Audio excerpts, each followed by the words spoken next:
I wanted to introduce Lizzie, Elizabeth Mize. I've known her through my wife for maybe it's 8 years? 8 years now. 8 years now. She was highly active with Mountain Hours, and she was always game to take a microphone and sing, and like we do promotions for Mountain Hours and just all kinds of stuff like dancing and just silly stuff to promote a local currency in Summit County. She grew up in Summit County, and so Lizzie's super cool and part of our tribe, our herbal tribe, and she's able to come down with Phil and visit with us. It's been really cool, and I've just been met Phil a few times, and I just feel rooted, humble, a secure soul. Like he's just anchored well. He's not unflappable. I feel you're unflappable.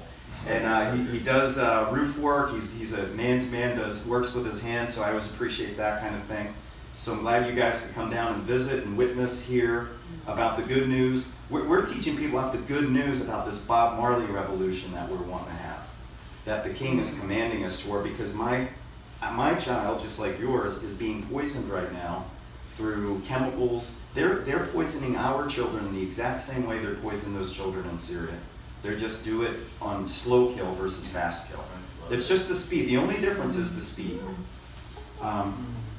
So Lizzie, tell us your experience, your witness. Well, Bob Marley, let's start there. Let me make sure you're on camera. Pretty much fell in love with Bob Marley since the first songs. Probably the sound of reggae music is like a heartbeat rhythm and drew me in until I started understanding the lyrics, which drew me in even more, and was able to pretty much make me always question the way society was going. I know we were talking about that earlier. I've always been asking why. I remember when I learned in school that trees produce oxygen, and I asked myself, why do we cut them down? And I mean, it's just, I've always asked questions. I've never been satisfied with the way I've been told things should have to go or be. And I discovered cannabis in my dad's office drawer, and I was taught in DARE class, drug abuse resistance education. Drugs are really exciting. The other acronym for it, just kidding. But I just remember them saying how bad marijuana was in particular, and that bad men use it and smoke it. And here I was, 12 years old, 13 years old, and I found it in my dad's drawer. And I decided at way too young an age of 13, because you're not developed yet and you need time to experience and develop your brain.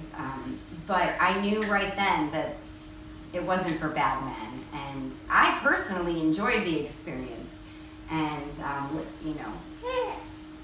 fast forward to today, I use it medicinally for my physical being.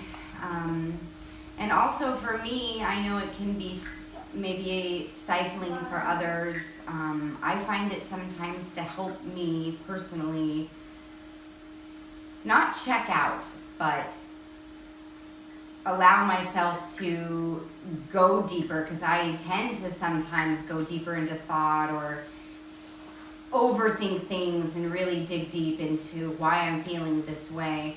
And for me, it has been beneficial in a medical way, although there have been times in my life I've used it just to experience immediate joy or check out of certain things that maybe I didn't want to feel.